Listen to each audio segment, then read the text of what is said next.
Hello guys, welcome to our channel kids learning. Good morning. आज हम हिंदी का new निबंध करेंगे, प्रदूषण की समस्या।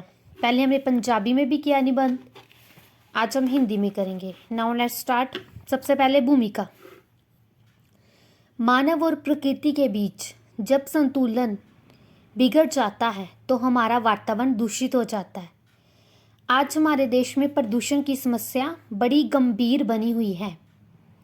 विज्ञान के इस युग में मानव को यहाँ कुछ वरदान मिले हैं, वहाँ कुछ अभिशाप भी मिले हैं।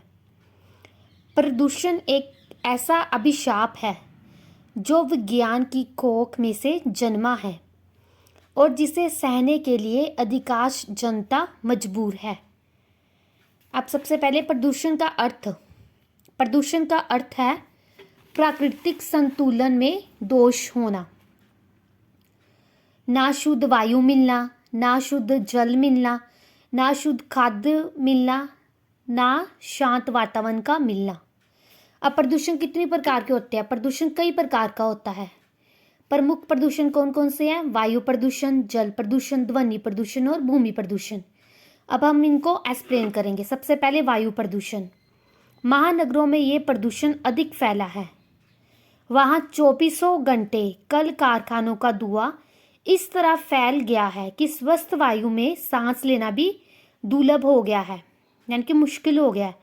मुंबई की महिलाएं धोए हुए वस्त्र छत से उतारने जाती है तो उन पर काले काले कण जमे हुए पाती है। क्यों कण जमे हुए पाए जाते हैं? क्योंकि वहां पे धुएं के कारण।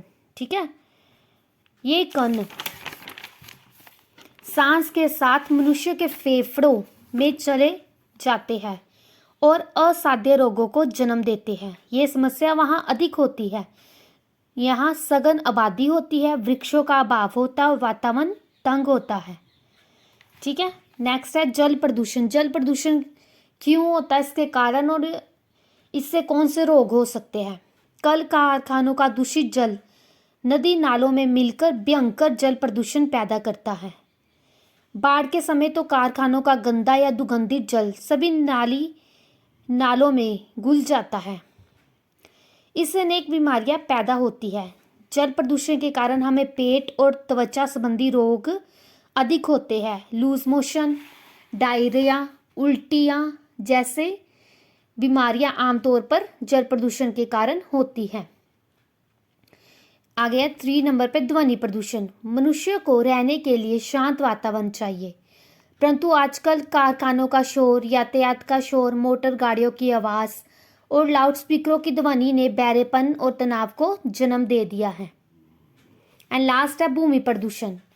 शहरों में ही नहीं, गांव में भी प्रदूषण फैलाने के अनेक कार्य होते हैं।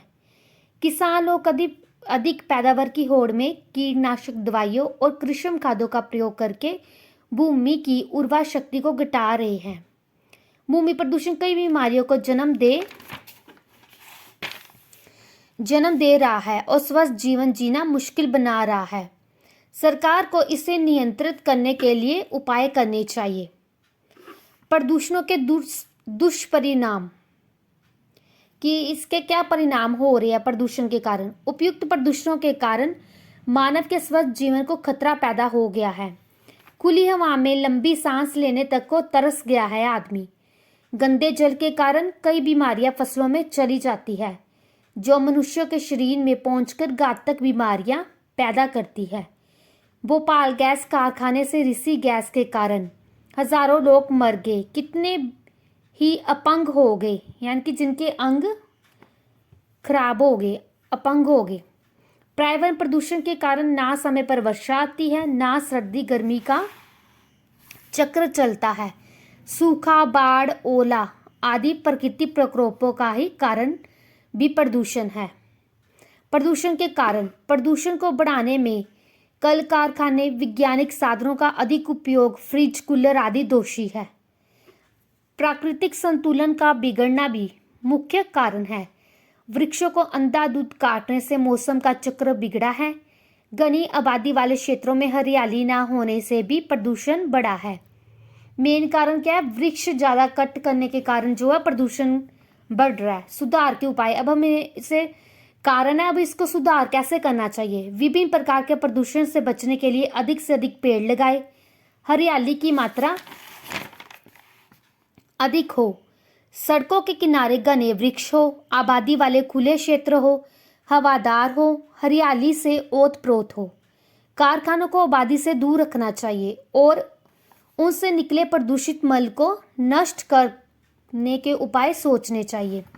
यदि इस बढ़ते प्रदूषण को रोकने का कोई भी उपाय ना किया गया तो आने वाला समय हमारे लिए अत्यंत घातक और भयंकर सिद्ध होगा। प्रदूषण रोकने के लिए हमें बड़े बड़े उद्योगों के स्थान पर कुटीर उद्योगों को बढ़ावा देना होगा। वृक्ष अभियान को और तेज करना होगा। प्रदूषण का जन्म ही ना हो ऐसा प्रयास करना होगा। ये इम्पोर्टेंट ऐसे हैं, ये आ सकता है इस बार एग्जाम में। ओके।